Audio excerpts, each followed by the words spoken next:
오늘 민수기 강의는 23번째 시간이고요. 강의안이 어마무시하게 많습니다.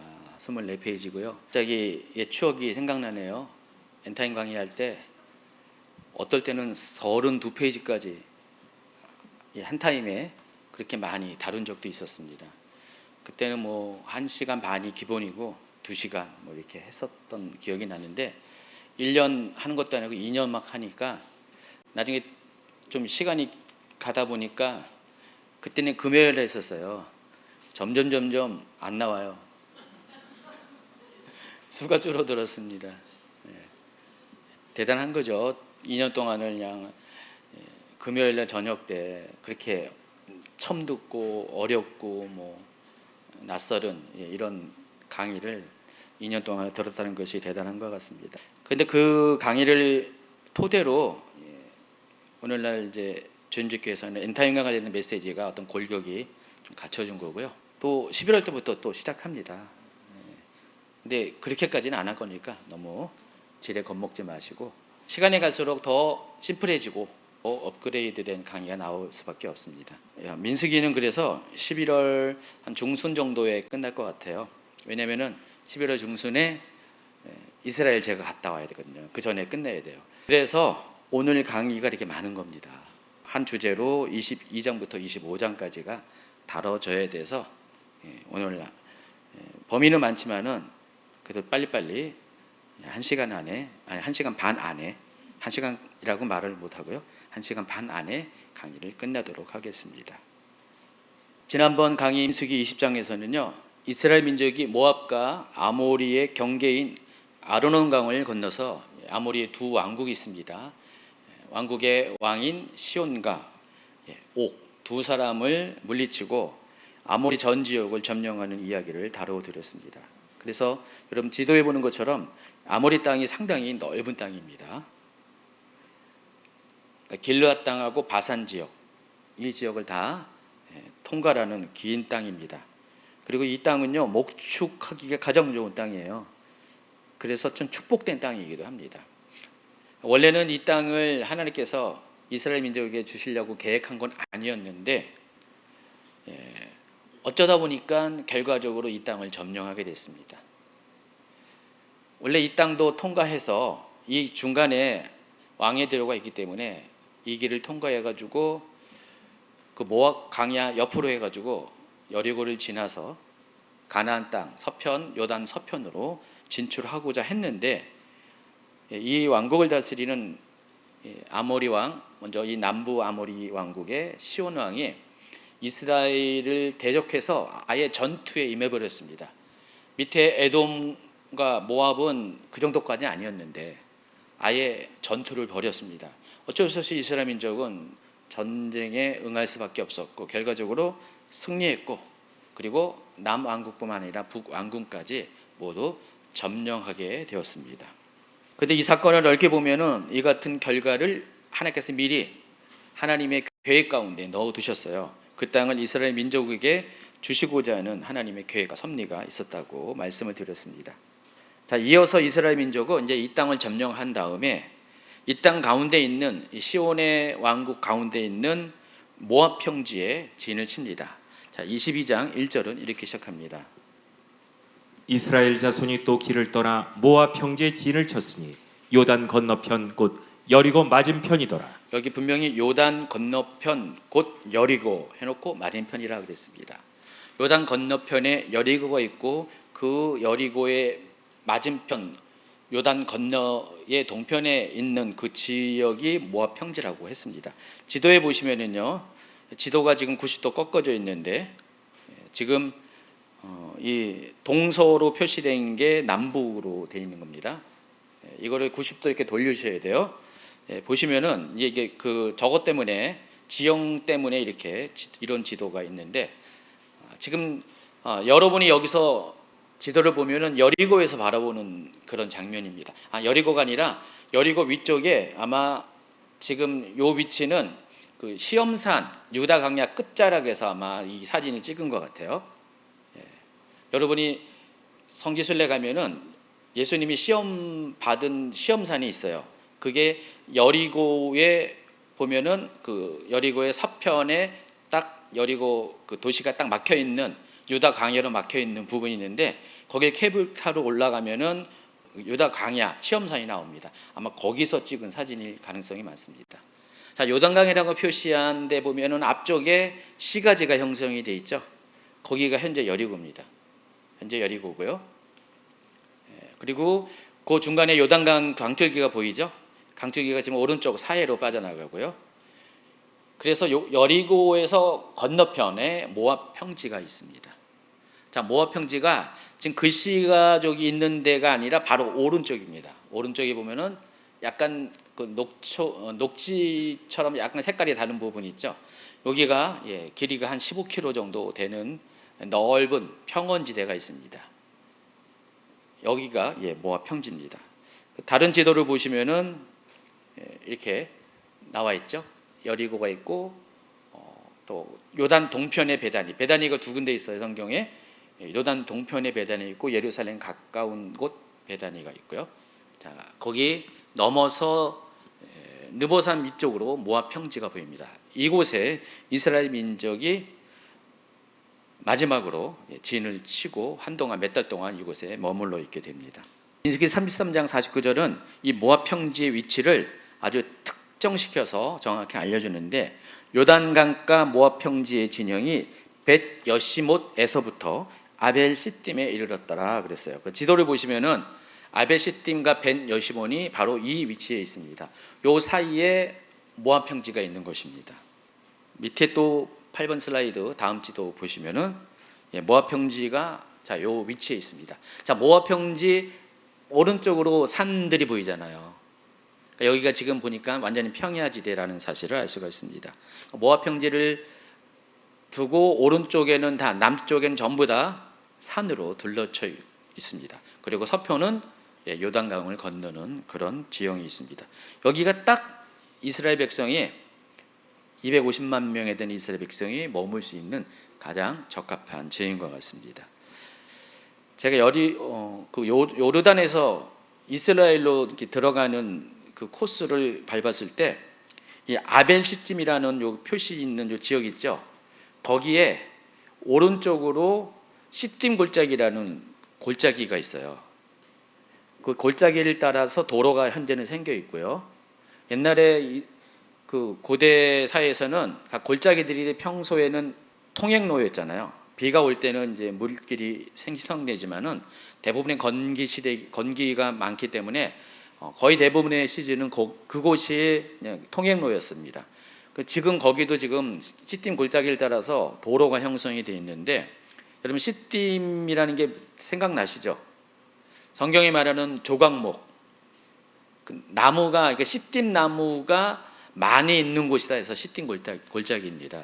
실제로 거기 가면은 시딤 나무가 좀 듬성듬성 보이는 것 같아요. 요즘은 그렇게 보이고 옛날에는 많이 있었던 것 같아요. 그래서 아예 명칭이 시딤 골짜기. 그리고 이쪽이 아예 요 끝부분이 아벨 시딤이라고 명칭이 주어진 것 같습니다. 이곳에서 이스라엘 백성은 수개월 동안 약 2개월 남짓 시간 동안 여기서 머무르게 됩니다. 자, 그런데 당시 이곳은 아모리 족속에게 속한 땅이었어요. 제가 지난 지도에서 말씀드린 것처럼 아르논 계곡을 경계로 해가지고 남쪽이 모압이고 북쪽이 아모리라고 그랬습니다. 지금 여기는 북쪽 지역입니다. 아르논 골짜기 북쪽에서 조금 더 가죠. 10번 슬라이드를 보세요. 10번 슬라이드를 보시면은 또 지도가 지금 또 뒤집어졌어요. 이게 남과 북이 또 바뀌었는데, 자, 모압 평지가 여기 여러분 중앙에 있습니다. 그리고 아르논 골짜기가 어디에 있습니까? 아르논 골짜기가 여기 중간에 있는데 보시면은요, 여러분이 딱 봐도 골짜기가 상당히 깊죠. 저 골짜기가 10몇 킬로인가 돼 있어요. 그런데 깊이가 깊은 데는 1km예요. 1km, 1000m. 그리고 낮은 데는 400m. 실제로 여러분이 저쪽으로 한번 지나가면은요, 까마득한 어리감을 느끼게 됩니다. 저희가 저쪽 지나갈 때 아마 왕의대로로 만든 도로로 지나가다가 저 아르논 계곡 상륙 쪽에서 계곡을 건넌 다음에 다시 서편으로 사해 쪽으로 쭉 가다가 이제 다른 우리가 가고자 하는 길을 간 것 같아요. 그래서 옆으로 이제 아르논 계곡이 옆으로 보였거든요. 우리 저쪽 그 태백 산맥을 넘어가면은 그냥 차가 벼랑 같은 데 이렇게 막 지나가잖아요. 근데 그 높이가 그렇게 높지 않습니다. 몇백 미터 불과한데 저기는 그냥 굉장히 높아요. 1000m 되고 넓이도 상당히 높습니다. 폭이 한 4km까지 되는 그런 골짜기입니다. 그래서 캐논이라는 단어를 붙어요. 협곡이라는 단어를 붙입니다. 저기서부터가 이제 국경이 나눠져요. 모압이고 이쪽은 아모리로 이렇게 나눠집니다. 모압 평야는 굉장히 멀잖아요. 모압 땅에서 굉장히 먼데 저 곳을 모압 평지라고 부르는 이유가 있습니다. 그 이유는 원래 이곳이 옛날에 모압 땅이었습니다. 그리고 나중에 열왕기 시대에도 모압이 이 땅을 다시 이제 되찾게 되죠. 모압 땅이었는데 아모리가 이곳을 점령을 한 거예요. 그래서 빼앗긴 땅이죠. 지난주에 했던 그 민수기 21장에 보면은 헤스본은 아모리의 왕 시온의 도성이라 시온이 그전 모압 왕을 치고 그의 모든 땅을 아르논까지 그의 손에서 빼앗았더라. 그러니까 아르논까지 북에서부터 그 아르논 경계까지 빼앗아서 그래서 지금은 요 당시에는 아모리의 땅이 되었다. 그 얘기하고 있습니다.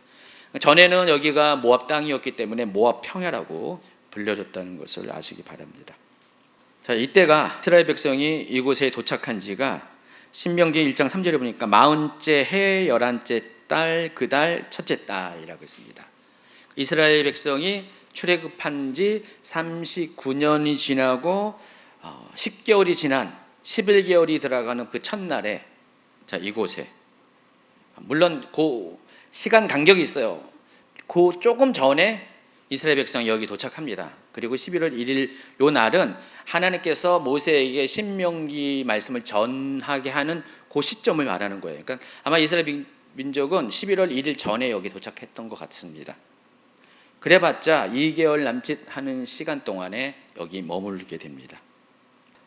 이거는 크게 중요한 거 아니고 오늘 주제를 다루기 위해서 이것도 한번 여러분이 읽기 바라고요. 자, 그래서 이제 이스라엘 백성이 이곳에서 모세로부터 신명기 말씀을 듣게 되는데 그 신명기 말씀을 듣기 전에 몇 가지 사건이 발생을 합니다.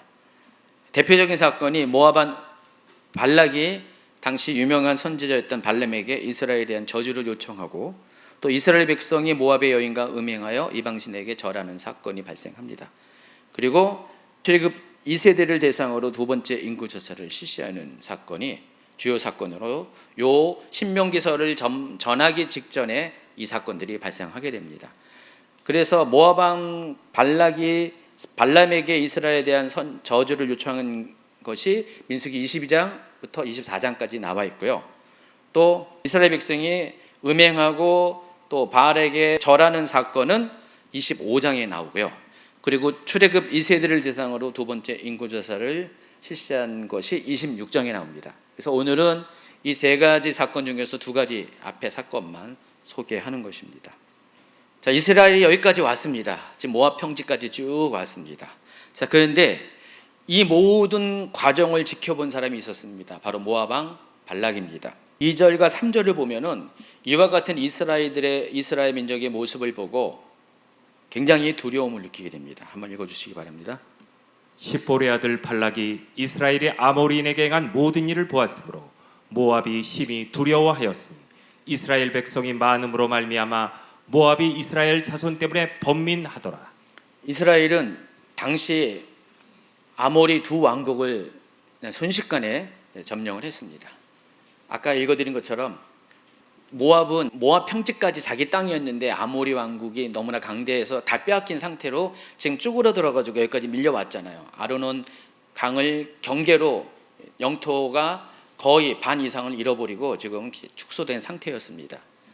힘을 펴지고 못하고 있는데 그런 아모리 두 왕국을 자기들은 강대국이라고 여긴 두 왕국을 순식간에 이스라엘 민족이 물리치는 모습을 보면서 이스라엘에 대해서 굉장히 두려움을 느꼈습니다. 더구나 당시 이스라엘 그 군대가 60만 대군이었습니다.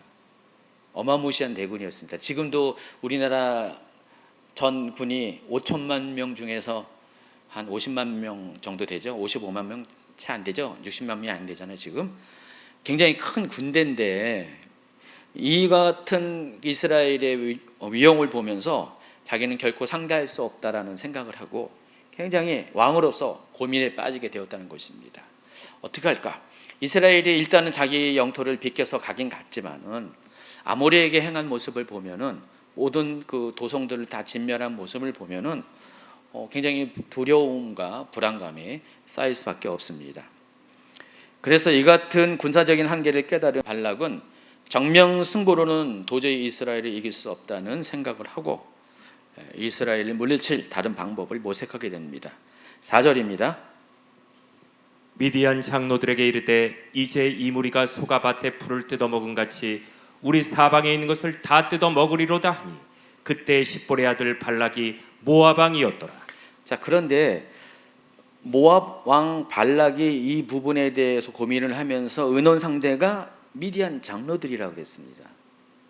모압의 장로들, 모압의 신하들이 아니라 미디안 장로들이라고 불렀습니다. 물론 7절에도 모압 장로들과 미디안 장로들 두 그룹을 언급을 합니다. 그런데 지금 모압 왕 발락은 모압 사람들보다, 모압의 신하들보다 미디안 장로들에게 이 문제를 심각하게 고민을 털어놓게 됩니다. 하필이면 미디안 장로들에게 이와 같은 중요한 문제를 의논을 했을까? 당시 미디안 장로들은 모압 왕의 정식 신하는 아니었어도 굉장히 긴밀한 정치적 동맹 관계에 있었습니다. 원래 미디안 족속의 거주지가 어디냐면은 아라비아 쪽입니다. 모세가 미디안 광야에서 하나님을 만나죠. 그 미디안 광야가 제가 출애굽 루트설 이야기할 때 바로 지금의 현재 아라비아 땅, 아라비아 반도의 서편, 홍해를 끼고 있는 서편이 미디안 땅이라고 불렀습니다. 이 미디안은 오래전부터 이 땅에 거주하고 있었습니다. 미디안 민족은 아브라함이 후처 구드라에서 난 후손들이에요. 그러니까 이스라엘 민족과 그렇게 먼 관계가 아니었습니다. 그리고 모세의 장인 이드로도 바로 이 미디안 사람이고요. 그리고 이들이 주로 하는 것은 양을 치는 일이었습니다. 목축이 주로 이들이 하는 일이었습니다.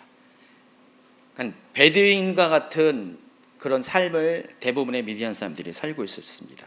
그러니까 지도에 보는 것처럼 18번 슬라이드 보면은 미디안은 바로 지금 아라비아 서편에 있는 홍해에 접한 이 땅을 미디안 땅이라고 불렀습니다. 그런데 그 미디안 사람들이 갑자기 모압에서 등장을 합니다. 근데 이 당시 실제로 원래 이 미디안 사람들이 여기 살고 있다가 그 중에 일부가 모압으로 이동을 합니다. 사사기 시대에 하나님께서 이스라엘 민족에게 영토를 다 분배하고 각각 그 자기 지파대로 살다가 단지파가 유다 지파 옆쪽에 살았잖아요. 그쪽이 이제 단이 이제 할당받은 그 기업입니다. 그런데 그 단지파가 뭐랑 경계를 두고 있냐면은 블레셋 사람들과 경계를 두고 있었어요. 그러니까 블레셋 사람들이 강하니까 단지파가 그 땅을 점령하지 못하니까 여기는 아니다 해가지고 어디로 갔습니까? 저 갈릴리 북쪽에. 그래서 지금 그 땅을 단의 땅이라고 부르잖아요. 열왕기 시대에 보면은 그 땅이 완전히 단이 돼버렸습니다. 그 북쪽으로 옮겨갑니다. 비슷한 상황인 것 같아요. 정확한 상황이 보이지만은 이 미디안 사람들이 여기 살다가 저 북쪽으로 올라간 이유도 아마 그럴 가능성이 있어요. 왜냐하면 미디안이 원래 살던 지역은 다 사막 지역이잖아요. 광야 지역이잖아요. 물도 없고 먹고 살 것도 거의 없잖아요. 대신 이 모압 땅은 어떤 곳이라고 했어요? 길앗 땅이라고 했잖아요. 거기는 상당히 목초지가 많은 그런 땅에 살기 좋은 땅이었어요. 아마 그런 연유 때문에 그 중에 일부가 저쪽 북쪽으로 모압 땅으로 옮겨갔을 가능성이 많습니다. 어쨌든 이들이 거기 가서 모압 사람들과 섞여 살면서 거의 모압 사람처럼 동화되어서 살게 됩니다. 그런데 이 두 미디안 족속이 아라비아 반도에 사는 미디안 족속과 그리고 요단 동편 모압 땅에 사는 미디안 족속이 이스라엘에 대한 태도가 달랐어요. 아라비아 반도에 살던 남쪽의 미디안 민족은 모세와의 관계 때문에 그런지 이스라엘과 화친했습니다. 관계가 좋았는데 이때 당시 모압 땅에 살던 미디안 민족은 모압과 하친했기 때문에 이스라엘 민족을 적대적으로 대했다는 것입니다. 그래서 이 모압 땅에 거주하고 있던 미디안 족속이 모압 왕을 도와서 이스라엘을 대적하려 한 거고, 모압 왕 발락은 적극적으로 그들을 끌어들여서 이스라엘을 대응할 방법을 모색을 하게 됩니다. 이때 미디안 장로들이 모압 왕 발락에게 한 가지 건의를 했습니다. 당시 메소포타미아 지역에 아주 유명한 선지자가 있는데 그 사람 이름이 발람입니다. 부올의 아들 발람인데, 이 사람을 시켜서 이스라엘을 저주하게 하면은 아마 효과가 있을 것이다 라는 이야기를 합니다. 그래서 22장 6절에 보니까 발락이 발람에게 사신을 보내면서 하는 말 중에 이런 말이 있습니다. 22장 5절 그 파란색 그 부분부터 6절까지 한번 읽어주세요. 보라, 한 민족이 애굽에서 나왔는데 그들이 지면에 덮여서 우리 맞은편에 거주하였고 우리보다 강하니 청하건대 와서 나를 위하여 이 백성을 저주하라. 내가 곧 그들을 쳐서 이겨 이 땅에서 몰아내리라. 그대가 복을 비는 자는 복을 받고 저주하는 자는 저주를 받을 줄을 내가 알미니라. 발람이 이 당시에 모압 왕이 이 정도로 말을 할 정도로 굉장히 명성이 자자했던 사람이라는 것입니다. 자, 그럼 발람이 어떤 사람인가에 대해서 우리가 좀 알아봐야 되는데, 발람이 누군가에 대해서는 의견이 상당히 분분합니다. 당시 사람 중에 하나님의 음성을 들을 수 있을 정도로 그때 당시 모세, 아론, 미리암 이 정도의 사람들, 많이 소수의 사람들이 하나님의 음성을 들을 수 있는 어떤 요즘식으로 하면 영성이 준비된 사람이었잖아요. 그런데 발람도 그와 같은 인정을 받은 그 당시 근동 지역의 사람들로부터 그와 같은 인정을 받은 명성이 자자한 사람이라는 것입니다. 또 어떤 사람은 원래 이 발람이 바벨론의 제사장이었고 또 바알 숭배자였다라고 말을 합니다. 그러다가 여호와 하나님을 믿는 신앙으로 개종을 했다. 자, 그런 이야기를 또 하기도 합니다. 그러니까 지금 이 당시에 원래는 바알 숭배자였지만은 하나님을 섬기는 선지자였다. 이런 식으로 얘기하는 사람도 있고요. 또 어떤 사람들은 발람은 그저 점수를 행하는, 복채를 받고 점수를 행하는 우상 숭배자 중에 하나였다라는 이야기를 하고 있습니다. 발람에 대한 평가는 다 달라요. 자, 그런데 오늘 다뤄드린 민수기 22장부터 24장, 그리고 성경에 검색을 하면은 발람이 상당히 많이 나옵니다. 의외로 상당히 신약 성경까지, 계시록까지 발람이 등장하거든요. 그 언급된 발람에 대한 평가를 보면은요, 발람이 어떤 사람인지가 어느 정도 정리가 가능하다는 것입니다. 그리고 중요한 것은 발람에 대해서 대부분 부정적인 평가를 했다라는 것입니다. 자, 그래서 성경에 나오는 오늘 민수기 22장, 24장까지 나오는 발람에 대한 이야기 말고 다른 곳의 발람에 대해서 어떻게 평가했는지를 한번 쭉 읽어주시기 바랍니다. 민수기 31장 8절. 그 죽인 자 외에 미디안의 다섯 왕을 죽였으니 미디안의 왕들은 에위와 레겜과 수루와 후루와 레바이며 또 부올의 아들 발람을 칼로 죽였다. 민수기 31장 16절. 보라, 이들이 발람의 꾀를 따라 이스라엘 자손은 부올의 사건에서 여호와 앞에 범죄하게 하여 여호와의 회중 가운데 연병이 일어나게 하였느니라. 신명기 23장 3절에서 5절. 암몬 사람과 모압 사람은 여호와의 총회에 들어오지 못하리니 그들에게 속한 자는 10대뿐 아니라 영원히 여호와의 총회에 들어오지 못하리라. 그들은 너희가 애굽에서 나올 때 떡과 물로 너희를 길에서 영접하지 아니하고 메소포다미아의 부돌 사람 부올의 아들 발람에게 뇌물을 주어 너희를 저주하게 하려 하였으나 네 하나님 여호와께서 너를 사랑하심으로 네 하나님 여호와께서 발람의 말을 듣지 아니하시고 네 하나님 여호와께서 그 저주를 변하여 복이 되게 하셨나니. 여호수아 13장 22절. 이스라엘 자손이 그들을 사륙하는 중에 부올의 아들 점술과 발람도 칼날로 죽였더라. 여호수아 24장 9절부터 10절. 또한 모압 왕 십볼의 아들 발락이 일어나 이스라엘과 싸우더니 사람을 보내어 부올의 아들 발람을 불러다가 너희를 저주하게 하려 하였으나 내가 발람을 위해 듣기를 원하지 아니하였으므로 그가 오히려 너희를 축복하였고 나는 너희를 그의 손에서 건져내었으며. 느헤미야 13장 1절 2절. 그날 모세의 책을 낭독하여 백성에게 들렸는데 그 책에 기록하기를 암몬 사람과 모압 사람은 영원히 하나님의 총에 들어오지 못하리니 이는 그들이 양식과 물로 이스라엘 자손을 영접하지 아니하고 도리어 발람에게 뇌물을 주어 저주하게 하였습니다. 그러나 우리 하나님이 그 저주를 돌이켜 복이 되게 하셨다 하였는지라. 미가서 6장 5절. 내 백성아, 너는 모압 왕 발락이 꾀한 것과 부올의 아들 발람이 그에게 대답한 것을 기억하며 시딤에서부터 길갈까지의 일을 기억하라. 그리하면 나 여호와가 공의롭게 행한 일을 알리라 하실 것이니라. 여기까지가 구약 성경에 나와 있는 발람에 대한 언급인데요. 상당히 여러 곳에서 발람에 대해서 언급하죠. 굉장히 중요한 인물이기 때문에 발람에 대한 이야기가 많이 나와 있습니다. 그런데 신약 성경에도 세 군데에 발람에 대한 이야기가 나오고 있습니다. 베드로후서 2장 15절. 그들이 바른 길을 떠나 미혹되어 부올의 아들 발람의 길을 따르는도다. 그는 불의의 삭슬 사랑하더라. 유다서 1장 11절. 화 있을진저 이 사람들이여 가인에게 행하였으므로 삭슬 위하여 발람의 어그러진 길로 몰려갔으며 고라의 패역을 따라 멸망을 받았다. 계시록 2장 14절. 그러나 내게 두어 가지 책망할 것이 있나니 거기 내게 발람의 교훈을 지키는 자들이 있도다. 발람이 발락을 가리켜 이스라엘 자손 앞에 걸림돌을 놓아 우상의 제물을 먹게 하였고 또 행음하게 하였느니라.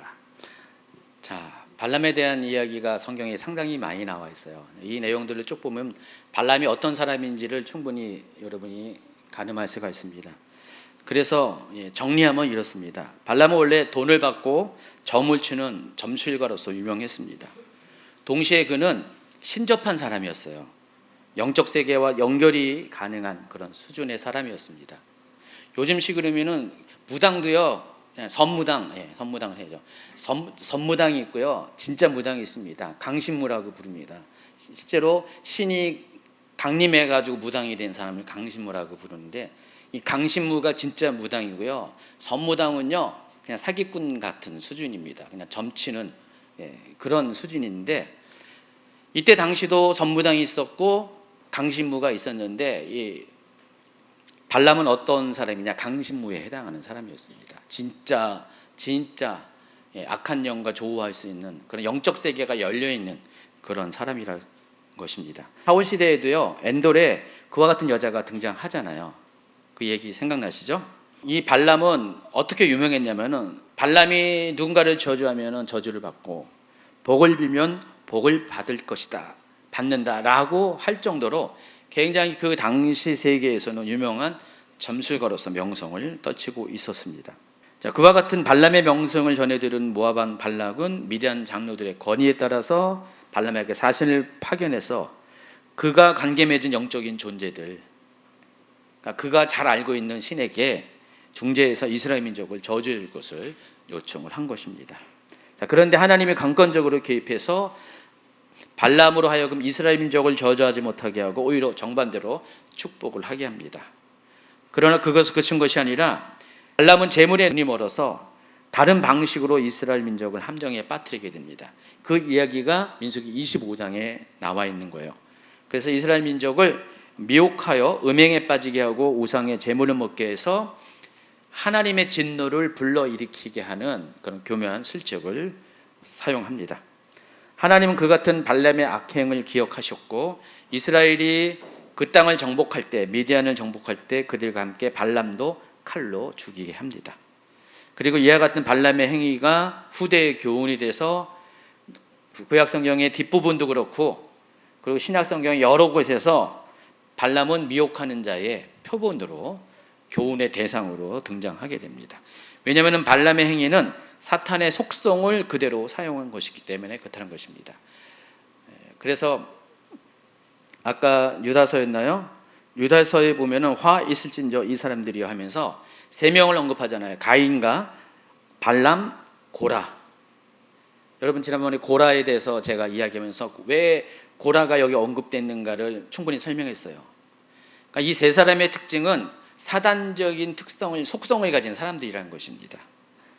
그러니까 발람이 한 행동들은요, 사탄으로부터 나온 그런 아주 일반적인 악이 아니라 어떤 마귀적인 악을 행했기 때문에 이 발람을 성경은 그와 같이 평가를 하고 있다는 것입니다. 중요한 것은 발람은 보통 사람이 아니었던 것은 확실합니다. 영적 세계를 교감하실 정도로 영적인 계시가 열려있는 그런 사람이라는 것입니다. 그러나 그는 여호와 하나님을 진정으로 섬기는 사람도 아니었어요. 발람에게 있어서 하나님은 어떤 분이냐? 자기가 알고 있는 여러 신 중에 하나라는 거예요. 지금 영적인 세계가 열리니까 이 발람은 양신 역사라고 보통 말하잖아요. 악한 영도 받아들이고요. 또 하나님도 이렇게 받아들이는, 양쪽을 다 받아들이는 그런 사람이었습니다.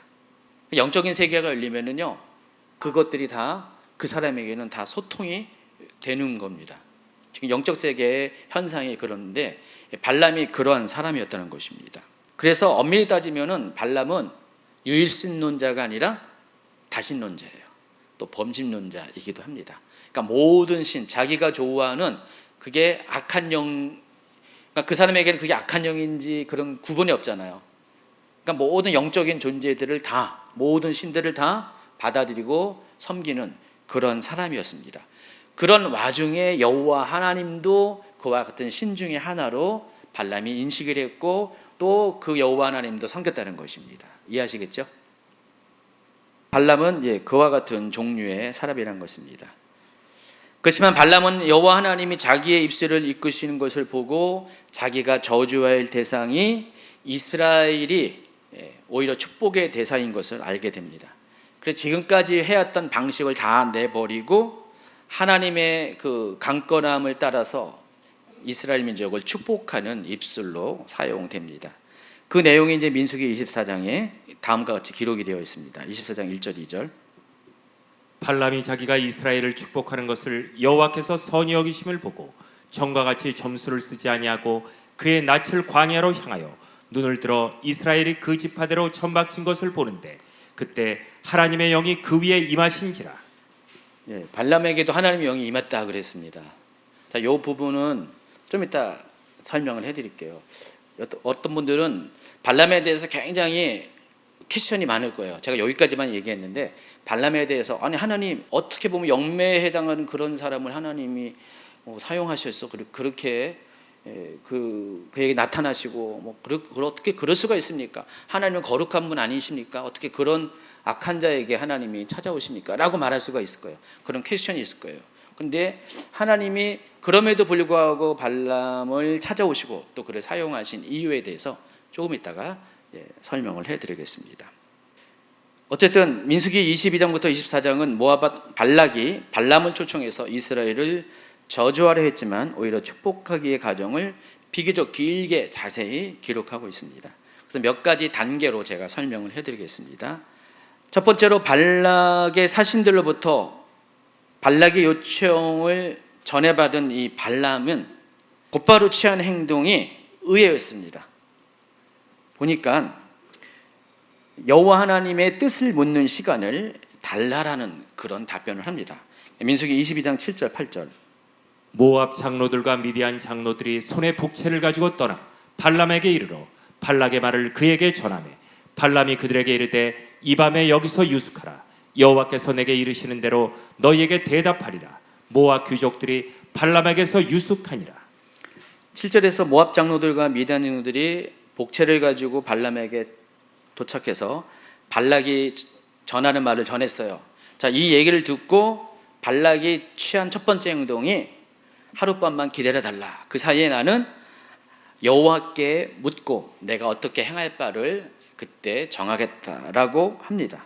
언뜻 보면은요 굉장히 신앙의 사람처럼 보이지 않아요? 발람이? 여러분도 그렇게 잘 안 하잖아요. 누가 뭘 하면은 글쎄요 좀만 기다리세요. 제가 하나님한테 묻고 행동하겠습니다. 그런 사람도 많이 있겠지만은 대부분 여러분 감정대로 여러분 생각대로 막 즉각적으로 반응하는 게 우리의 대부분의 모습인데 성숙한 사람은 또 하나님 앞에 기도하는 시간을 갖는데 지금 이 모습을 보면 발람이 그런 모습이에요.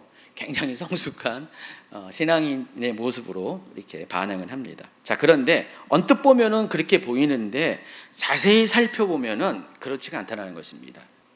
발람이 정말 하나님에 대해서 제대로 알았다면은 또 하나님이 사랑하는 여기까지 이끌어온 이스라엘 민족에 대한 하나님의 계획이 무엇인지에 대해서 깊이 생각했다라면은 그들이 그와 같은 요청을 했을 때 하나님의 뜻을 묻는 것이 아니라 즉각적으로 노를 했어야 되는 거예요.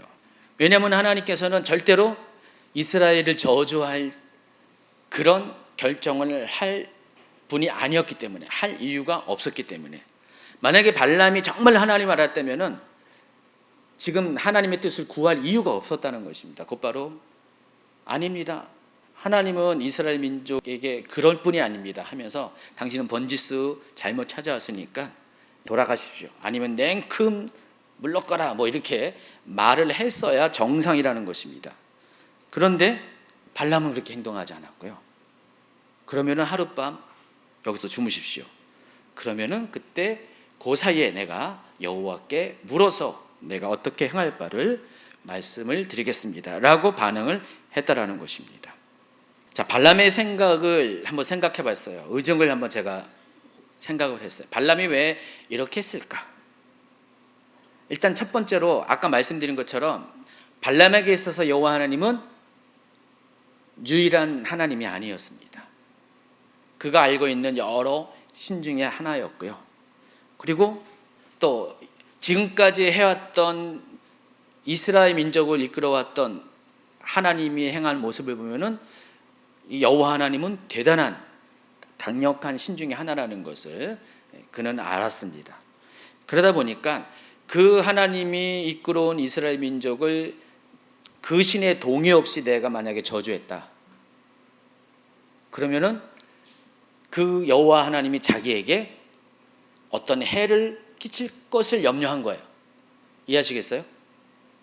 하나님을 존중한 것이 아니라 발람에게는 여호와는 하나의 신이에요. 신, 여러 신 중에 하나예요. 그 여호와의 동의 없이 여호와가 이끌어온 이 이스라엘 민족을 저주했다가는 그 화가 자기한테 돌아올 수가 있으니까 미리 양해를 구하는 차원에서, 이해하시겠어요? 양해를 구하는 차원에서 하나님, 여호와 하나님, 그러니까 여호와 하나님은 존중해요. 존중하는데 양해를 구하는 차원에서 내가 이 이스라엘 민족을 저주해도 될까요? 말까요? 이것을 물은 거예요. 만약에 발람이 생각하기에 여호와 하나님이 강한 신이 아니었으면 그런 질문도 하지 않았을 것입니다.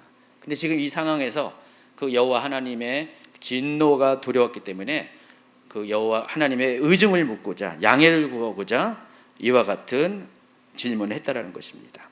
자, 이와 같은 결정을 할 수 있는 이유는 이 발람이 이 부분에서 전문가거든요. 수많은 악한 신들을 다루어왔던 오래된 경험이 있습니다. 베테랑이라는 거예요. 이쪽 세계에서 베테랑이기 때문에, 선무당이 아니기 때문에, 그래서 그는 그 악한 영의 질서를 다 알고 영적인 세계의 질서를 알기 때문에 이와 같은 방식으로 하나님에 대해서 반응을 했고 하나님의 뜻을 구했다는 것입니다. 어떻게 보면은 이런 발람에게 하나님이 나타나셔가지고 22장부터 쭉 나오는 그런 일들을 행하신다는 것도 이해가 안 되잖아요. 근데 그럼에도 불구하고 하나님은 그런 발람에게 찾아오십니다. 찾아오셔서 말씀하세요. 근데 하나님께서 그같이 행하시는 데는 이유가 있어요. 그렇게 해야 될 만한 그런 특별한 이유가 있기 때문에 그래요. 자, 그것은 뒤쪽 부분에서 또 결론 부분에서 다뤄드리겠습니다. 어쨌든 하나님은 발람에게 말씀하십니다. 22장 9절.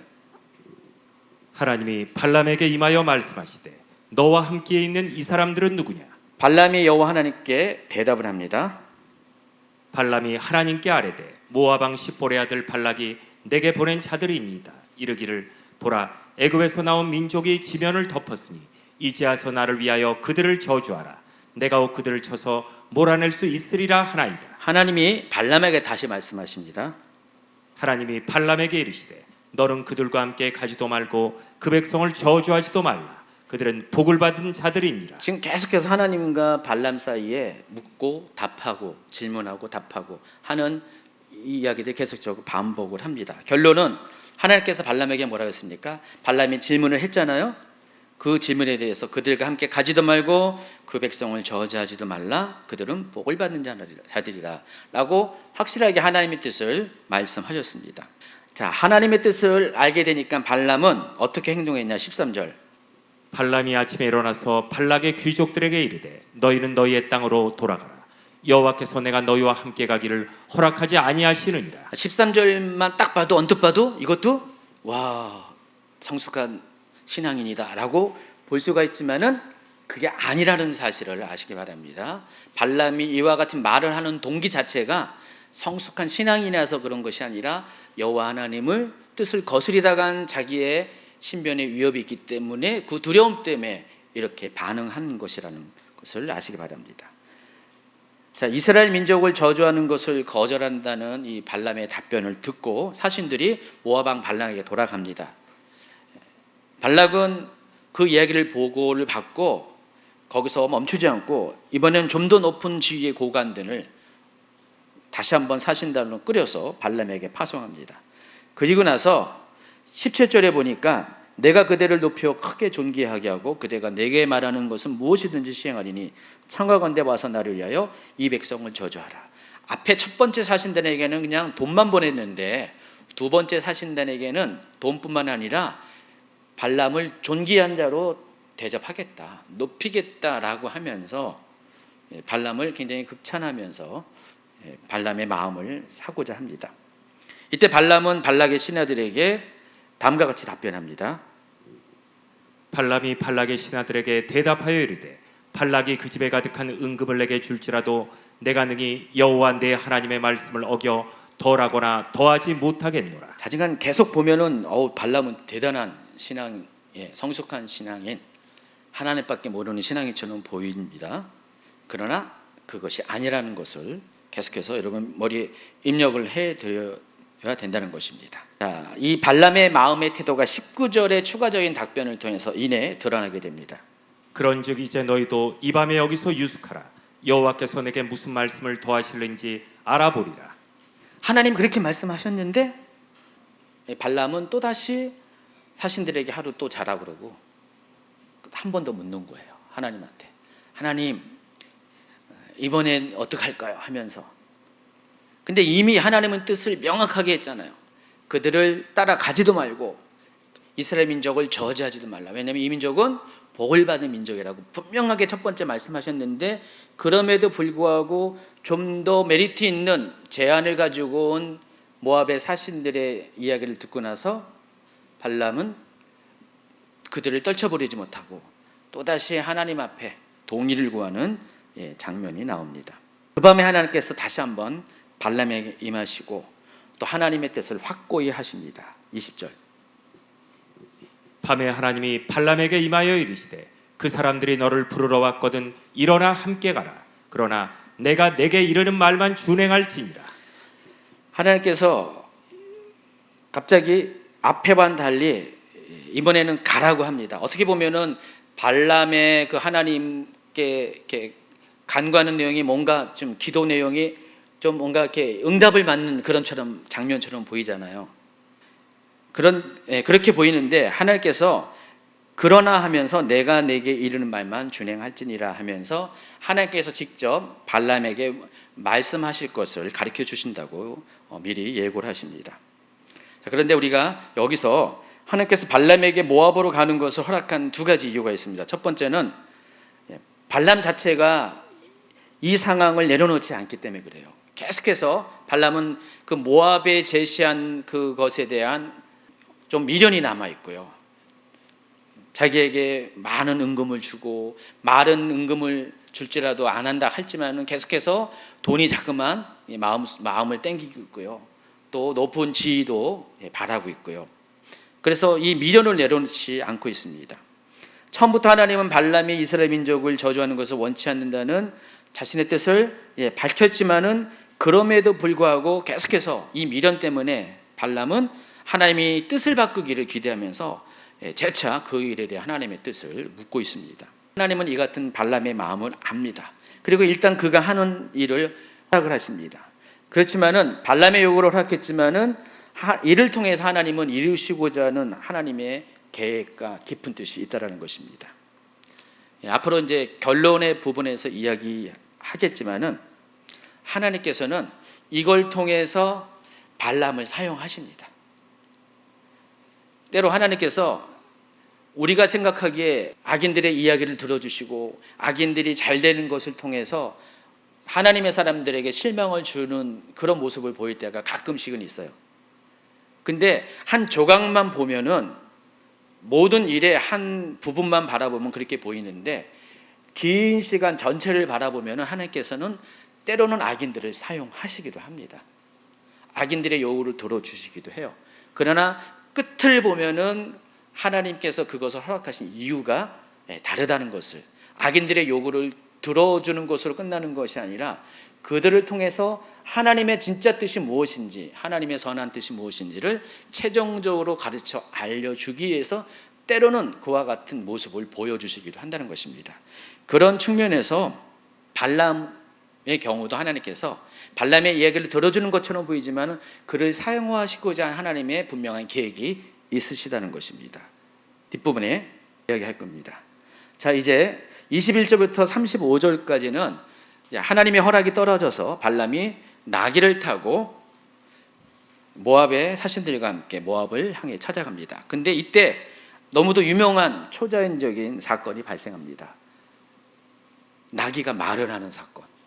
성경에 동물이 말을 하는 게 두 번 나오죠. 어디 나오죠?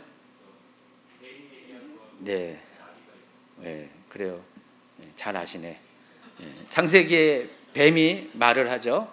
그리고 여기서 이제 나귀가 말합니다. 근데 그 뱀은 그냥 일반적인 동물이라기보다도 뱀의 모습을 한 사탄이잖아요. 그 진짜 동물이 얘기한 것은 여기가 유일한 거죠. 그렇죠? 여기가 유일하게 나귀가 말을 합니다. 마침내 이 발람은 나귀의 안장을 지우고 모압의 고관들을 따라서 발락을 만나러 길을 떠났는데, 그때 하나님께서 이 발람의 행동으로 인해서 진노하셨어요. 사자를 보내어서 그의 길을 막으려 하십니다. 22장 21절부터 22절. 발람이 아침에 일어나서 자기 나귀의 안장을 지우고 모압 고관들과 함께 가니 그가 감으로 말미암아 하나님이 진노하심으로 여호와의 사자가 그를 막으려고 길에 서니라. 그렇지만 발람은 여호와의 사자가 가는 길을 막으려고 칼을 꺼내 들고 자신 앞에 서 있는 것을 보지 못합니다. 그런데 이때 나귀가 그것을 본 거예요. 영적으로 그냥 눈이 뜨이고 귀가 열린 발람은 오히려 이 순간에 다 보지 못하고 있는 상황 가운데 미물에 불과한 나귀가 천사를 보게 됩니다. 나귀는 위험을 피하고자 길을 벗어납니다. 왜냐하면 저 앞에 지금 천사가 칼을 들고 서 있거든요. 위협을 하고. 그러니까 나귀가 그것을 보고 옆길로 도망칩니다. 포도밭으로 들어가요. 길을 벗어나서. 자, 발람이 나귀가 갑자기 길을 가지 않고 포도밭으로 가니까 화가 났습니다. 그래서 나귀를 다시 길로 돌이키기 위해서 채찍질을 합니다. 그러니까 이쪽으로 벗어나니까 이쪽을 때려가지고 이쪽으로 돌려보내겠죠. 다시 길에 올라갔습니다. 어쩔 수 없이 나귀는 길에 올라갔지만은 여호와의 사자가 계속 앞에서 칼을 들고 서 있어요. 그래서 이 포도원 사이에 좁은 길에 서 있고 좌우에는 양쪽에는 담이 있습니다. 그냥 막다른 길이라는 것입니다. 양쪽이 딱 막혀 있고 앞에는 여호와의 사자가 있으니까. 그러니까 나귀가 어떻게 합니까? 나귀가 두려웠어요. 나귀가 두려우니까 몸을 한쪽으로 자꾸만 미는 거예요. 그 여호와의 사자를 피하고자. 그랬더니 이 발람의 발이, 나귀가 자꾸만 한쪽으로 담 쪽으로 미니까 발람의 다리 담에 닿으니까 아프잖아요. 그러니까 화가 났어요, 발람이. 그러니까 눈에 사자는, 여호와의 사자는 안 보이고 나귀가 자꾸만 이상한 행동을, 밭으로 빠지고 도랑으로 빠지고 담으로 붙으니까 또 나귀에게 채찍질을 합니다. 마침내 천사가 가로막고 더 이상 좌우로 피할 데가 없게 되니까 나귀가 천사를 보고 엎드려 버리는 거예요. 더 이상 가지 못하고. 자, 그 그림이 여기 슬라이드에 나온 겁니다. 나귀가 더 이상 이제 바로 앞에 천사가 있으니까 앞으로 가지 못하고 주저앉아 버린 것입니다. 너무 겁에 질려서. 그랬더니 발람이 이번에는 채찍으로 때린 게 아니라 자기 지팡이로 나귀를 막 때립니다.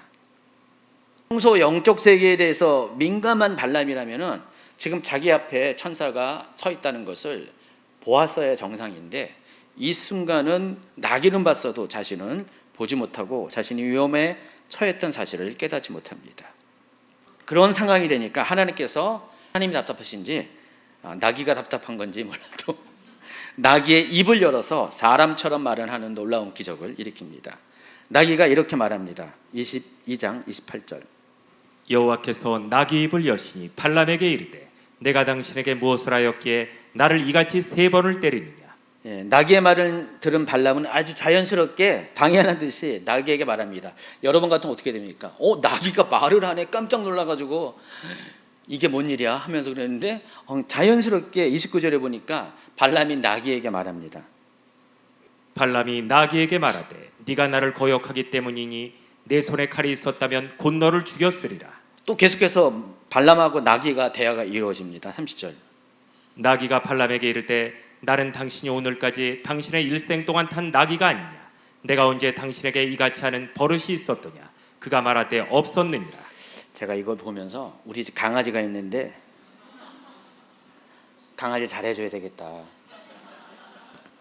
얘들이 다 생각이 있는데 말은 안 하고 있는데 얘들도 어느 날 마귀처럼 말하고 있으면은 아마 평소에 강아지한테 한 불만을 다 얘기할 것 같아요. 그렇죠? 최 목사님 잘해야 돼요.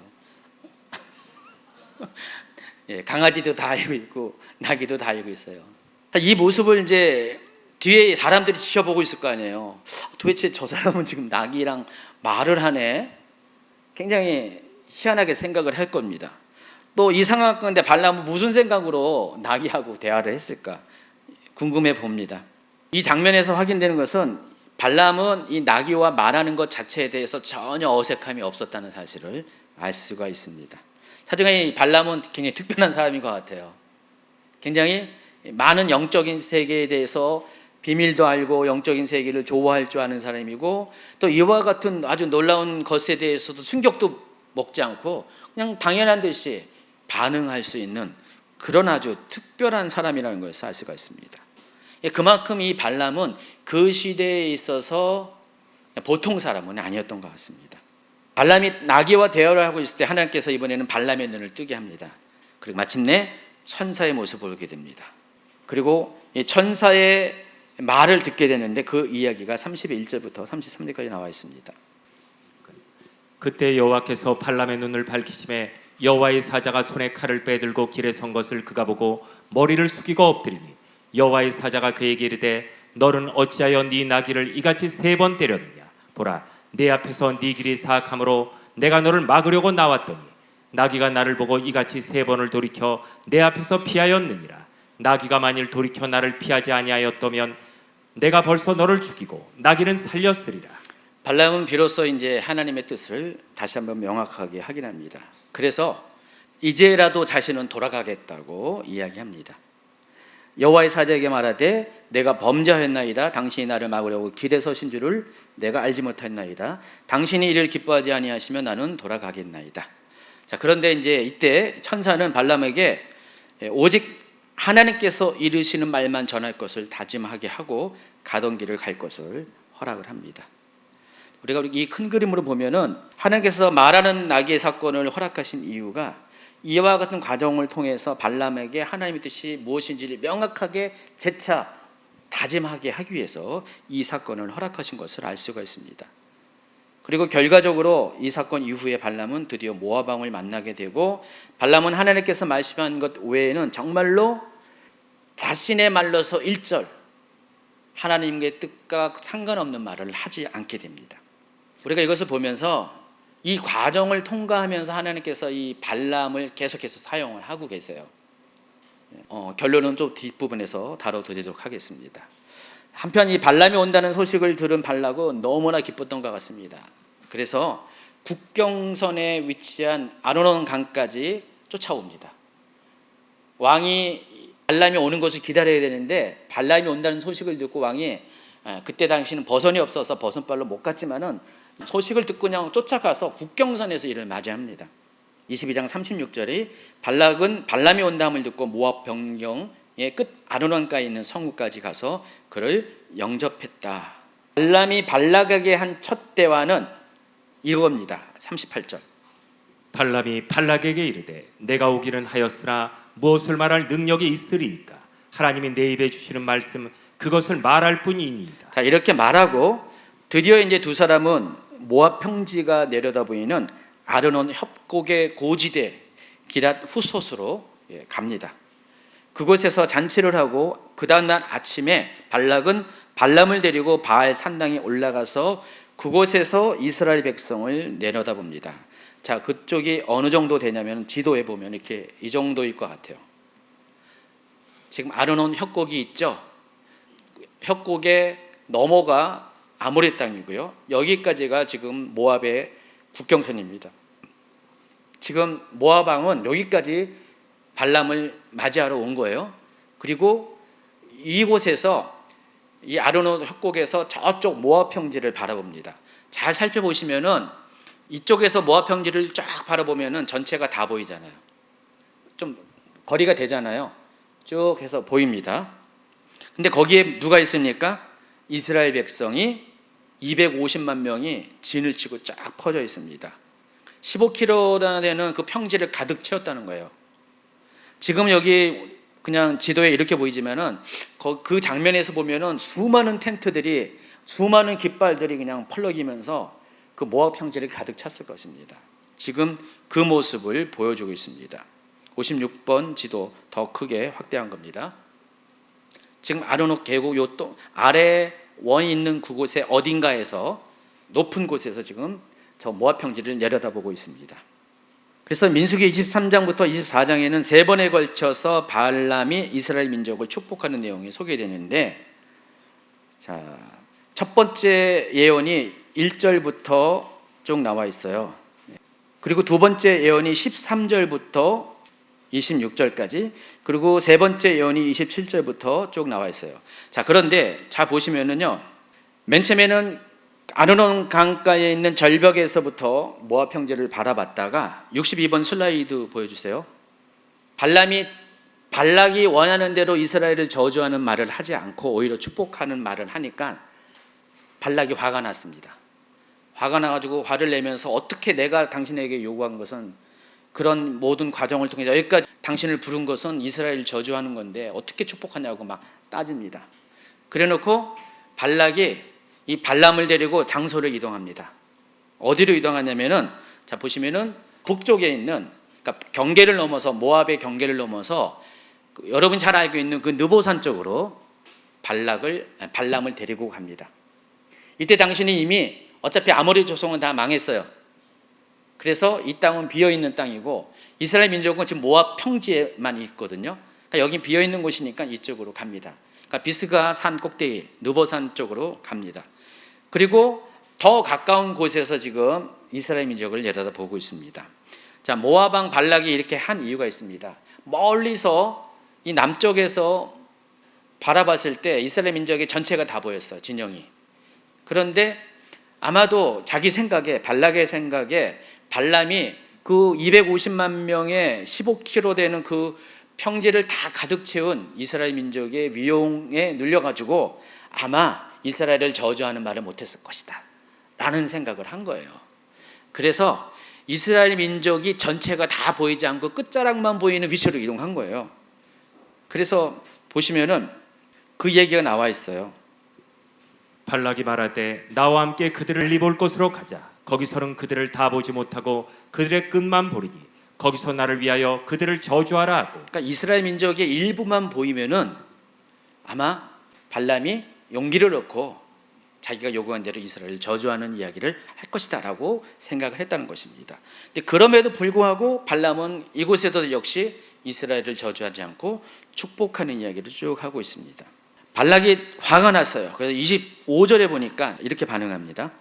발락이 발람에게 이르되 그들을 저주하지도 말고 축복하지도 말라. 발람이 발락에게 대답하여 이르되 내가 당신에게 말하여 이르기를 여호와께서 말씀하신 것은 내가 그대로 하지 않을 수 없다고 하지 아니하더이까. 차라리 축복할 거면은 저주하지도 말고 축복하지도 말고 아무 말도 하지 말라고 화가 나가지고 그런 거예요. 말을 꺼내면은 축복을 하니까. 그런데 이제 발락은 아쉬움이 남아왔습니다.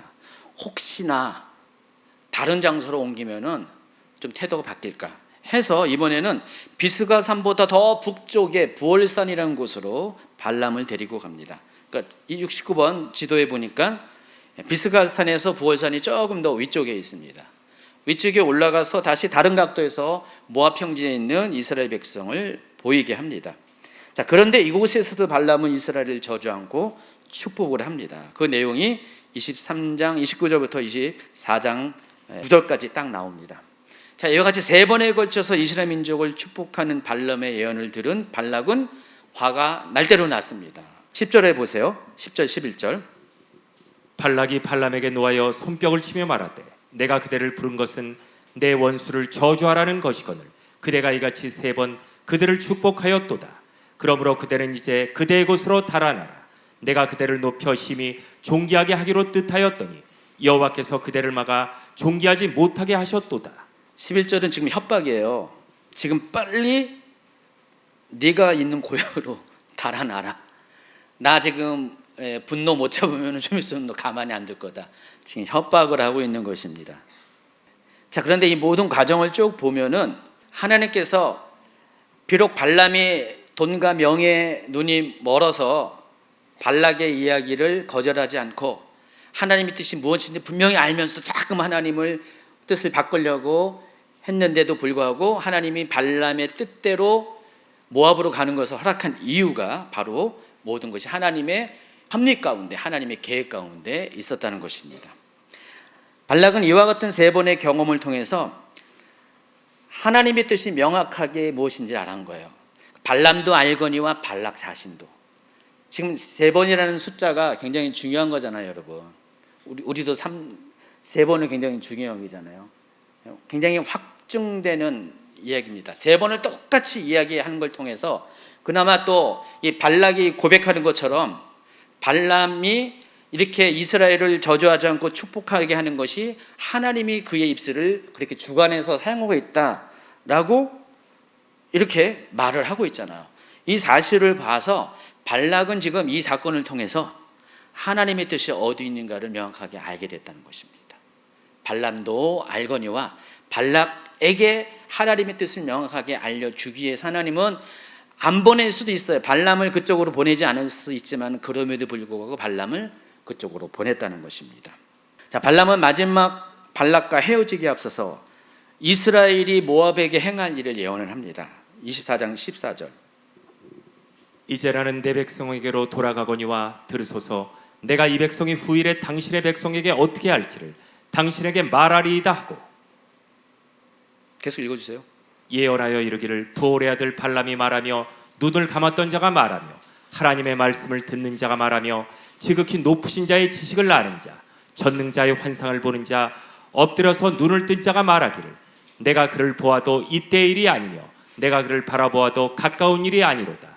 한 별이 야곱에게서 나오며 한 규가 이스라엘에게서 일어나서 모압을 이쪽에서 저쪽까지 쳐서 무찌르고 또 셋의 자식들을 다 멸하리로다. 저기 보면은 가까운 시기에 일어나는 일이 아니라는 거예요. 근데 먼 훗날 언젠가 이런 일이 있을 것이다 하면서 결국 이스라엘이 모압을 점령하는 일이, 치는 일이 있을 것이다 라는 이야기합니다. 이어서 18절부터 쭉 에돔에 대해서도 예언하고 아말렉에 대해서도 얘기하고 겐 족속, 곧 미디안 족속, 바로 모압과 합공한 그들에 대한 예언을 합니다. 전부 다 그들의 멸망에 대한 이야기를 하고 있습니다. 지금 자, 이 예언을 마친 다음에 발람은 발락과 헤어져서 자기 고향을 향해서 나아갔다고 25절은 쭉 이야기하고 있습니다. 자, 그런데 여러분 상식적으로 생각해 보세요. 이스라엘을 저주하는 자기 자신의 요구와는 반대로 이스라엘을 축복하고 오히려 모압을 저주한, 마지막에는 모압에게 예언을 했잖아요. 근데 결국은 이스라엘에게 모압이 망할 것이다, 그 얘기를 하고 있잖아요. 만약에 여러분이 발락이라면은 이 얘기를 들으면 어떻게 했습니까? 앞에 이스라엘과 관련된 이야기는 어쩔 수 없다 할지라도 이제는 오히려 거꾸로 자기 민족을 저주하는 이 발람의 이야기를 들을 때 어떻게 할까요, 여러분? 발락 입장이면 가만히 있을까요? 고이 살려보낼 수가 없을 것 같아요. 여러분이 발락 입장이면은 이 인간을 보내면은 큰일 나겠다. 살려보낼 수 없을 것 같아요. 어떤 형태로도 위협을 가했을 것 같습니다. 민수기에는요, 이 두 사람 사이에 구체적으로 그것에 관련돼서 무슨 이야기가 나누었는지는 언급을 하지 않습니다.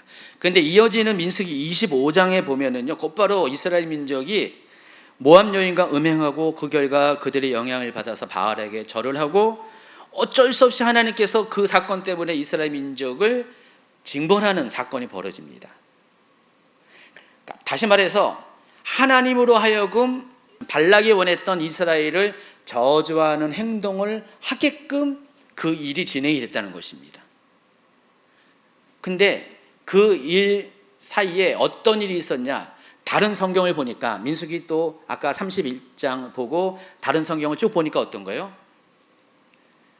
발람과 발락이 헤어진 것으로 끝난 것이 아니라는 사실입니다. 헤어지기 전에 발락을 위해서 했던 일이 있는데 바로 그와 같은 계략을 알려준 겁니다. 아마 발람은 발락이 위협을 가했을 거예요. 지금 그 모압까지 이스라엘 저주하는 것이 아니고 축복을 하고 오히려 거꾸로 모압을 저주하는 것에 발락이 너무나 화가 나가지고 아마 지금 당장이라도 발람을 죽이려고 어떤 액션을 취했을 가능성이 많이 있습니다. 그때 발람은 자기가 살고자 방법을 가르쳐 줬을 거예요. 그게 바로 25장의 그 일이라는 것입니다. 다른 성경에 보면은 그게 거의 확실하다는 겁니다. 아마 정확하게 발람이 발락에게 협박을 당했다는 이야기는 비록 없다 할지라도 이와 같은 술수를 가르쳐준 이유는 발람이 그와 같은 위협을 받을 가능성이 많이 있습니다. 그 결과 민수기 25장에 보면은 발람의 꾀를 따라서 발락이 던진 함정에 이스라엘이 빠집니다. 그리고 이스라엘 백성이 바알을 숭배하는 사건이 발생합니다. 발람은 자신의 입으로 이스라엘을 저주할 수는 없어요. 하나님이 강권적으로 오히려 이스라엘을 축복하게 합니다. 그러나 그에겐 한 가지 방법이 있습니다. 하나님이 싫어하는 것이 무엇인지를 알고 하나님도 하나님의 방식대로 결국은 하나님이 싫어하는 일을 행하는 이스라엘 민족을 저주할 수밖에 없다라는 자기의 생각을 하게 됐습니다. 그게 바로 이스라엘 하여금 우상 숭배를 하게 하는 것입니다. 하나님이 그들을 진노할 수밖에 없는 상황을 만들어 버렸다는 것입니다. 25장 1절부터 3절. 이스라엘이 시딤에 머물러 있더니 그 백성이 모압 여자들과 음행하기를 시작하니라. 그 여자들이 자기 신들에게 제사할 때 이스라엘 백성을 청하며 백성이 먹고 그들의 신들에게 절함으로 이스라엘이 바알볼에게 가담한지라. 여호와께서 이스라엘에게 진노하시니라. 이처럼 마귀는 정면 승부에서 하나님을 이길 수 없는 상황이 되면은 항상 뒤와 옆을 공격해 옵니다.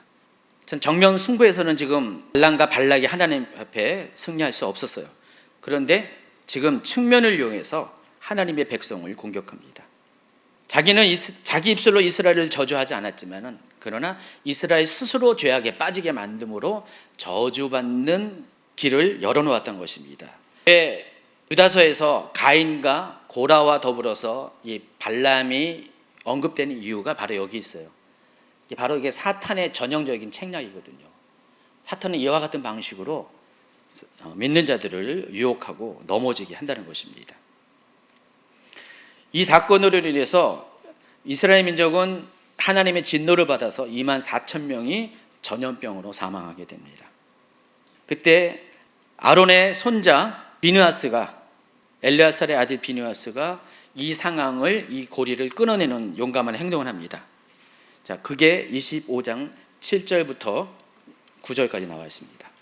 제사장 아론의 손자 엘르아살의 아들 비느하스가 보고 회중 가운데서 일어나 손에 창을 들고 그 이스라엘 남자를 따라 그의 막사에 들어가 이스라엘 남자와 그 여인의 배를 꿰뚫어서 두 사람을 죽이니 연병이 이스라엘 자손에게서 그쳤더라.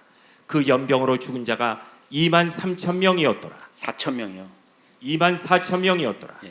감했어요. 가감하지 말라고 했는데 감했어요. 바알 숭배 사건 이슈는 하나님은 이 고리를 끊게 한 아론의 손자 엘레아살의 아들 비느하스를 구별시킵니다.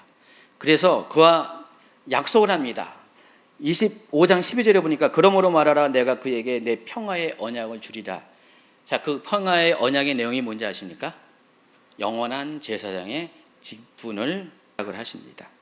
그래서 아론의 가문은 이 비느하스의 행동으로 인해서 하나님 앞에 정말 선하게 지켰습니다. 좋은 의미에서 구별되었고요.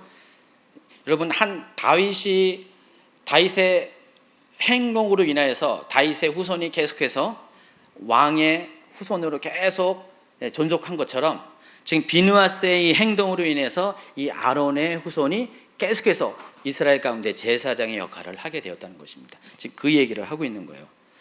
자, 우리가 이걸 보면서 이 발람의 그 행위와 이 비느하스의 행위를 대입해 볼 수가 있는 거예요. 하나님께서 비느하스의 행위를 이렇게 크게 본 이유가 상대적으로 발람의 행위가 크게 크게 악탔기 때문에 그런 거예요. 어쩌면 그 발람으로 인해서 이스라엘이 정말 하나님의 저주를 받아가지고 모든 사람들이 전염병으로 다 죽을 수가 있어요. 그러면 하나님의 뜻이 완전히 계획이 무너지게 되잖아요. 그리고 그 역할을 불을 지르는 게 바로 발람이었잖아요. 그래서 발람이 굉장히 악한 사단적인 책략의 그런 샘플로 교훈으로 등장한 겁니다. 근데 그 일을 끄는 이 비누아스의 행동이야말로 바로 사단과의 싸움에서 사단의 그 계략을 물리친 아주 높은 업적을 하나님 앞에 올린 거기 때문에 하나님께서는 이 비누아스를 통해서 아론의 제사장적 권위를 끝까지 이어주겠다고 약속을 하신 것입니다. 근데 재미있는 건요, 사사기에 보면은요, 여러분 사사기에 보면은 미가라는 사람이 있는데 이 사람이 어머니의 눈을 훔쳐가지고 그것 때문에 결과적으로 자기 집에 신당을 세우고 또 자기 가정을 위한 제사장을 고용하는 사건이 있습니다. 근데 그 제사장을 단 지파가 위쪽으로 올라갈 때, 북쪽으로 올라갈 때 그 제사장을 데리고 와가지고 단 지파의 왕국을 세운 다음에 왕국이라보다도 자기의 저기를 세운 다음에 그 사람을 단지파를 위한 제사장으로 삼는 장면이 나와요. 사사기 17, 18장에 보면 나오는데 그때 젊은 제사장의 이름이 요나단인데 그 요나단이 누구의 손자인지 아세요? 모세의 손자예요. 여기 보세요. 제가 딴 얘기하는 게 아니라 성경 얘기하는 거예요. 사사기 18장 30절. 단 자손이 자기를 위하여 그 새긴 신상을 세웠고 모세의 손자요 게르솜의 아들인 요나단과 그의 자손은 단지파의 제사장이 되어 그 땅 백성이 사로잡히는 날까지 이르렀더라. 비누아스랑 학렬이 같아요. 4춘주간, 6춘주간이 되겠네요. 동시대 사람이에요.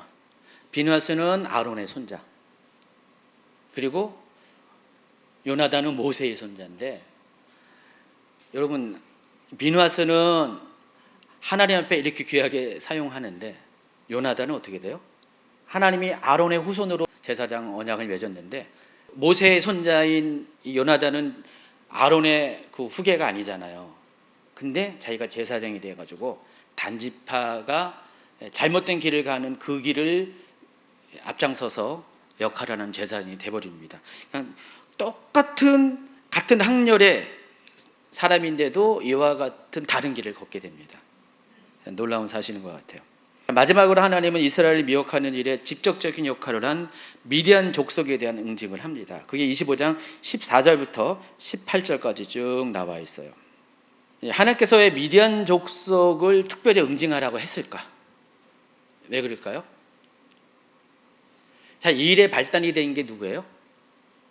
미디안 족속이라는 것입니다. 미디안 족속이 모압 왕 발락에게 발람을 초청해서 이와 같은 일을 하라고 꼬드긴 사람이에요.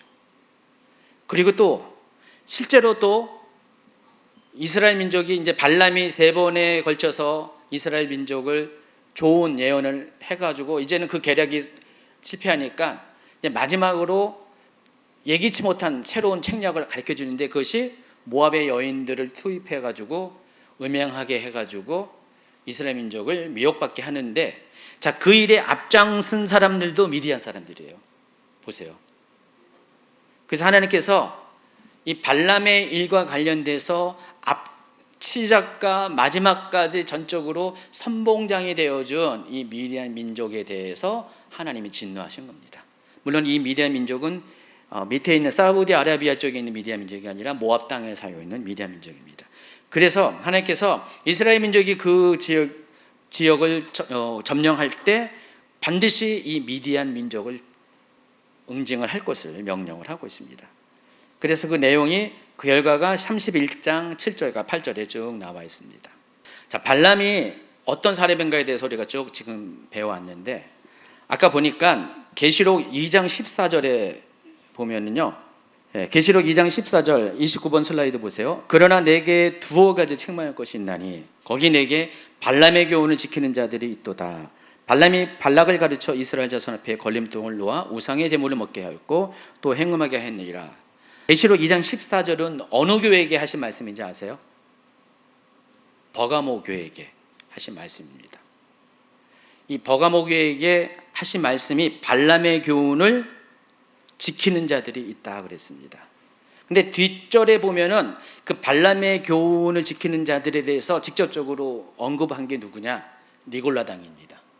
제가 그거를 이제 여기다가 안 올려놨는데, 니골라 당을 가리켜서 예수님은 발람의 교훈을 지키는 자들이라고 했습니다.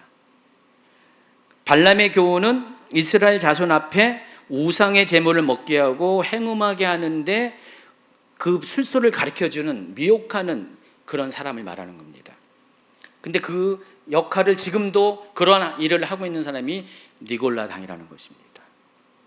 그래서 그들을 하나님께서 징벌할 것을 예수님이 말씀하시는데, 여러분 이 니골라 당이 오늘날의 그 당시에 또 어떤 사람인지 아시죠? 제가 계속 얘기할 때 설명드렸는데 바로 영지주의에 속한 사람입니다. 영지주의에 속한 사람. 오늘날도 영지주의에 속한 그 교훈들이 교회 안에도 조금씩 있어요. 가끔씩 드러나기도 하는데, 영지주의는 아주 핵심이 이겁니다. 영적인 지식만 추구하는 사람들이에요. 그노시스, 영적인 지식만 추구하는 사람이 영지주의라서 그노시즘이라고 이제 부릅니다. 영지주의는 이 세상을 이원론으로 나눕니다. 영적인 세계와 육적인 세계. 근데 영적인 세계, 신들이 세계고요, 육적인 세계는 인간의 세계예요. 근데 영지주의에서는요, 신들이 상당히 많습니다. 로마 그리스 신화에 영향을 받아서 신들이 상당히 많아요. 다 부부 쌍으로 된 신들, 그리스 신화에 영향을 받은 거예요. 그래서 영지주의의 신과는 신들이 많이 있는데 가장 최고의 신이 있고요, 가장 하등의 신이 있어요. 근데 그 하등의 신이 인간 세상을 창조했다는 거예요. 그게 바로 여호와라는 거예요. 영지주의의 주장에 의하면 이 세상을 창조한 신이 바로 신들의 세계에서 가장 낮은 등급의 신이라는 거예요. 가장 한찮은 신이라는 거예요. 그래서 이 세상은, 그 신들의 세계에 비해서 이 세상은 하찮은 세상이라는 거예요. 가치 없는 세상이라는 거예요. 그 육적인 세상은 보잘것없는 것, 여기는 소망도 없고 희망도 없고 구원도 없는 곳이에요. 그래서 영지를 알아야 된다는 거예요. 영적인 지식을 알면은 구원을 받는다는 거예요. 마치 득도를 하면은 해탈을 한다는 그런 개념처럼 비슷하게, 그래서 영적인 지식을 알아야 되는데 그 영적인 지식이 신들의 세계에 대한 지식이라는 거예요. 그런 사람은 구원을 받는다는 거예요. 그래서 영지주의에서 어떻게 가르치냐면은 이 세상은, 육적인 세상은 아무것도 의미가, 구원과 관련 아무것도 의미가 없으니까 의미를 두고 살 필요가 없다는 거예요. 막 살아도 된다는 거예요. 구원은 우리 죄를 씻기는 게 아니라 그냥 영적인 지식을 아는 거, 그걸로 구원을 받은 거니까 이 세상에 대한 것을 뭐 미련 갖지 말고 어떻게 살든 간에 그건 아무런 상관이 없다. 구원에 있어서 아무런 카운팅의 근거가 될 수 없다 해가지고 오직 영적인 지식만 아는 사람만이 구원을 받는다라고 가르칩니다. 오늘날에 여러분 구원파가 비슷해요. 구원파가 그런 비슷한 교리를 합니다. 얘기합니다. 그래서 구원파의 주장은 그냥 첫 번째 예수님 만났을 때 한 번 회개하면 끝나는 거고, 그 이후로는 어떤 상황 가운데서 회개하면 안 된다는 거예요. 그건 오히려 자기가 받은 구원의 확신을 스스로 놓아버리는 거기 때문에 회개할 필요가 없다라는 겁니다. 근데 사람이 살다 보면 계속 죄를 짓잖아요. 보범죄를 짓잖아요. 근데 그걸 회개 안 하면 어떻게 돼요? 그걸 죄로 인정하지 않으니까 막 살게 되죠. 인간 세상, 육신의 세상에 대해서 책임지지 않습니다. 정상적인 기독교라면요, 우리가 예수님을 처음 믿었고 중생할 때 목욕을 한 것 같다면은 손발이 들어지잖아요. 옷도 들어지면은 손발을 씻고 옷을 빨아야 되잖아요. 천국에 들어가기 위해서는 거룩한 세마포를 입어야 되는데, 이와 같은 교리와는 전혀 다른 이야기를 합니다. 그래서 고대의 이 영지주의, 니골라당, 이것에서 영향을 받은 게 오늘날의 구원파와 같은 그런 교리들입니다. 구원에 있어서 그런 식으로 구원을 논을 펼치는 거예요. 또 한 가지는요, 구원파와 같은 사람도 있지만은 오늘날 또 어떤 사람이 하나님의 교훈을 쫓아가냐? 영적인 것만 추구하는 사람들. 우리 중에도 있을 수가 있어요. 영적인 것만 추구하는 사람들. 인간의 삶, 하나님 허락한 인간의 삶 가운데 있는 도덕과 윤리와 또 사람들의 인간관계 속에서의 서로 이웃을 사랑하고 하나님의 사랑을 전하는 이것은 전혀 개의치 않고 오로지 영적인 체험과 영적인 것만 추구하는 이런 사람들도 어떻게 보면 발람의 교훈을 따르는 사람이 일 수가 있다는 것입니다. 예수님 당시에, 이 초대교회 당시에 1세기 교회에 이런 사람들이 많이 있었어요. 실제로 율법주의자도 있었지만 정반대로 이 영지주의 성향을 가져서 이 영적인 것만, 영적인 세계만 추구하는 사람들이 상당히 있었는데, 오늘날 구원파가 있는 것처럼 오늘날 똑같이 영적인 것만 추구하는 사람이 있습니다. 뭘 봤다, 뭘 경험했다, 느꼈다, 뭘 체험했다, 이거에만 집중하는 사람이 있습니다.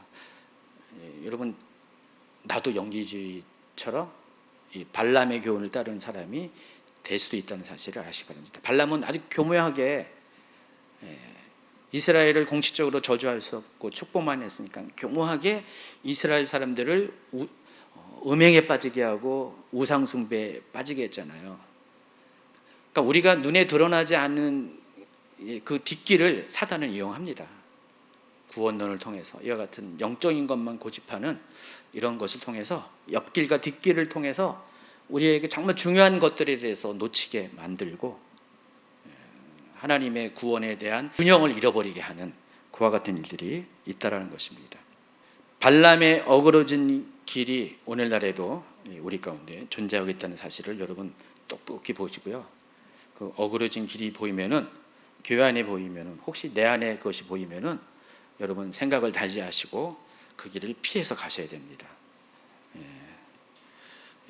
발람의 교훈을 받은 사람들은 결국은 하나님 나라에 들어갈 수 없다는 사실을 아시기 바랍니다.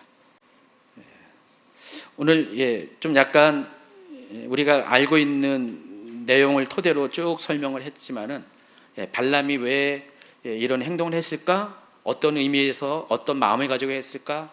또 이런 발람에 대해서 하나님께서 왜 허락을 하시고 허용을 하시고 또 이런 사건들을 일으켰을까? 크게 보면은, 작게 보면 우리가 퀴스천투성이지만은 크게 보면은 하나님의 섭리 가운데 이 모든 일들이 일어나고 있다는 사실을 아시기 바랍니다. 적어도 민수기 24장까지의 내용을 쭉 보면은 하나님께서 그 모든 것들을 허락하셨다는 것들. 결국은 하나님의 원하시는 목적은 그와 같은 발람을 이용해서라도, 그와 같은 발락을 이용해서라도 하나님의 뜻이 어떤 것인가를 명확하게 세상 가운데 드러내시고자 했던 하나님의 계획이 있었다는 것입니다. 그래서 하나님 때로는 그래서 악인도 그와 같이 사용하십니다. 제가 초반에 발람을 선지자라고 표현했지만 실은 진짜 선지자가 아니죠. 가짜 선지자죠. 이와 같은 사람들도 이용하셔서 오늘날도 악인을 통해서 하나님의 그런 옳음을 나타내 보이시는 게 하나님의 방식이라는 것을 아시기 바랍니다. 우리가 함께 기도하는 시간 갖도록 하겠습니다.